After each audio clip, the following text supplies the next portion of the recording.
Welcome back to Masth Electronics. This is a continuation of our previous video, Wi-Fi Rover controller. In this video, we will convert our Wi-Fi Rover into a race car with speed control and a configurable obstacle threshold. Curious to build a race car? Let's get started.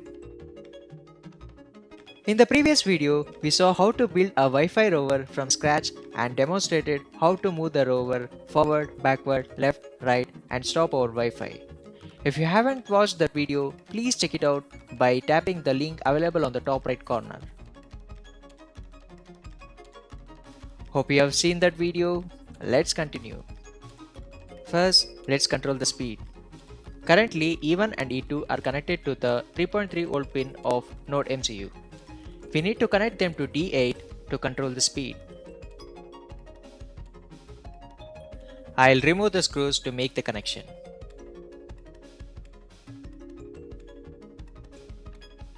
Desolder EN1 and EN2 from 3.3 volt and solder them to D8.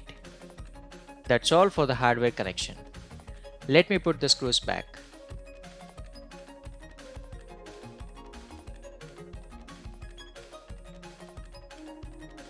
Now let's make the necessary code changes. This is the code we used earlier. We will make changes on top of that. Since we have connected EN1 and EN2 to D8, I'll define D8 in the code. For motor speed, we will use a variable. The speed can be varied from 0 to 1023. I'll set it to 100 here just to check if the speed is reducing. In the moment functions, we need to use the motor speed value. In the setup function, we need to define En, which is D8, as output. Let's flash and test. I'll open the serial monitor to make sure I'm using the correct IP. Let me browse to the IP. Yes, it's working. I'll try moving forward. Yes, the speed is low. If you saw the previous video, you can see the difference. Now the speed is low. Let's make it configurable. By creating 3 buttons, turbo, normal and slow, we can make it feel like a race car. Currently it starts moving with a single click. If I want to stop it, I need to press the stop button. To make it more convenient for a race car, let's change it so it moves only while the button is pressed and stops when released. We will also remove the stop button.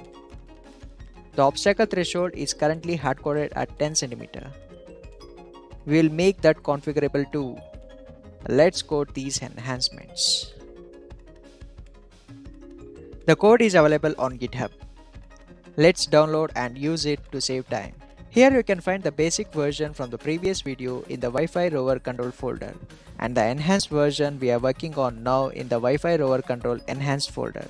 The updated circuit diagram and code are available there. Let me open the code. In both the versions, we start by including the ESP8266 Wi-Fi and web server libraries and setting up our Wi-Fi credentials. The motor pins, ultrasonic sensor pins and LED pin are defined as before. But in the new code, we have added one more pin definition, that is EN for D8. This is for the enable pin on the L293D motor driver, which lets us control motor speed using PWM. In the old code, we had variables for the obstacle threshold, a count variable and the current command. In the new code, we have cleaned this up. We removed the unused count variable and added 2 new variables. Is moving forward to track if the rover should keep moving forward. Motor speed to control the speed of the motors. Let's look at the movement functions. In the old code, we used digital write for all motor pins, which means the motors always run at the full speed. In the new code, we use analog write to send motor speed to the enable pin. This lets us change the speed of the motors using PWM. So now when we call move forward, move backward, move left or move right, the speed is set by the motor speed variable. Both versions use the ultrasonic sensor to measure distance. But in the new code, we have improved the logic. We ignore invalid distance readings like 0 or values above 400 centimeters and print a message to the serial monitor. Here's where the new code really shines. The old code had a very basic web page with plain buttons for each direction. In the new code, we have completely redesigned the web interface. The buttons are styled with colors and rounded corner for a modern look. Direction buttons forward, left, right, backward are green. Speed control buttons turbo, normal, slow are yellow. There's a slider at the bottom to adjust the obstacle detection threshold with a live value display.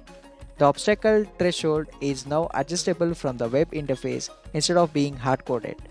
The layout is responsive and looks great on both desktop and mobile. In the old code, we had routes for each movement and stop command. In the new code, we have added routes for speed control, turbo, normal, slow, and for setting the obstacle threshold, set threshold. The route now dynamically updates the slider value on the web page. In the old code, pressing a direction button would make the rover move until you pressed stop. In the new code, we use JavaScript to send the stop command when you release the button.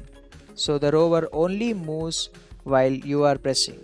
We also use the ease moving forward flag to continuously check for obstacles while moving forward, making the rover safer and more responsive. Update the motor speed as per your convenience. Here I have updated 1023 for turbo, 200 for normal, 100 for slow. Handle set threshold will extract obstacle threshold from web page and store it in distance threshold variable. In setup, we initialize all pins, connect to Wi-Fi and set up all web server routes. In the loop, we handle web requests and if the rover is moving forward, we keep checking for obstacles and stop if needed. Let's flash and see how it works.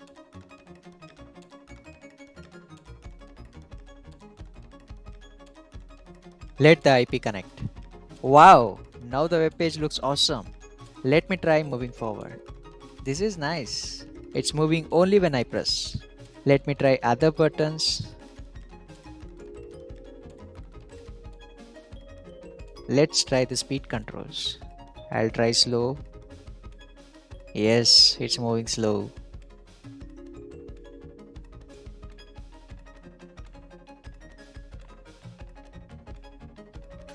A bit faster for normal.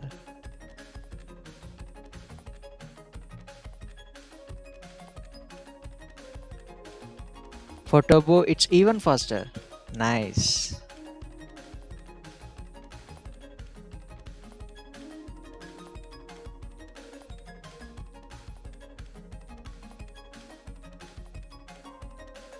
We will test the obstacle threshold as well. Now it's stopping at 10 cm. Let me decrease the threshold. Yes, it's working. Let me also try for bigger values. Yes, it's working as expected.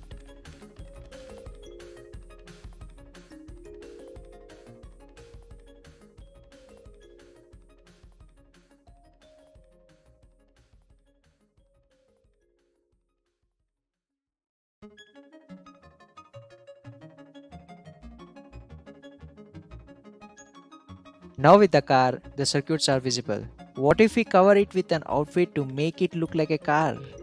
Let me do that.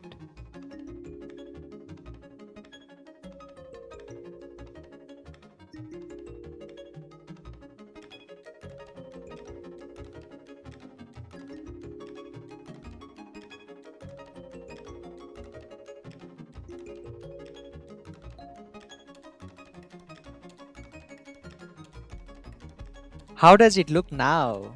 It's looking great, isn't it? Now the car is ready for the race. But where's the racetrack? Let's build a racetrack.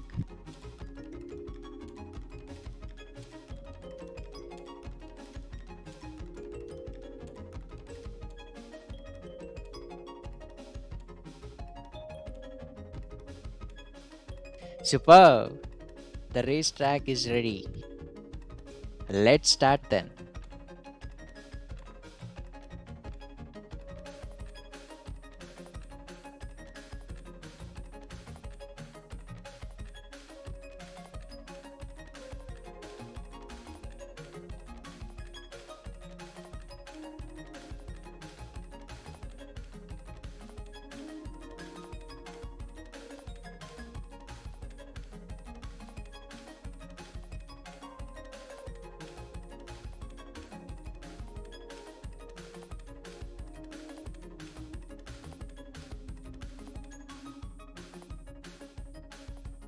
Wow, we finished the race.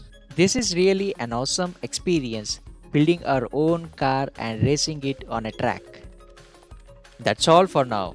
If you found this project interesting, don't forget to give it a thumbs up and subscribe to Masth Electronics for more such projects. Got any questions or suggestions? Drop them in the comments. We would love to hear from you.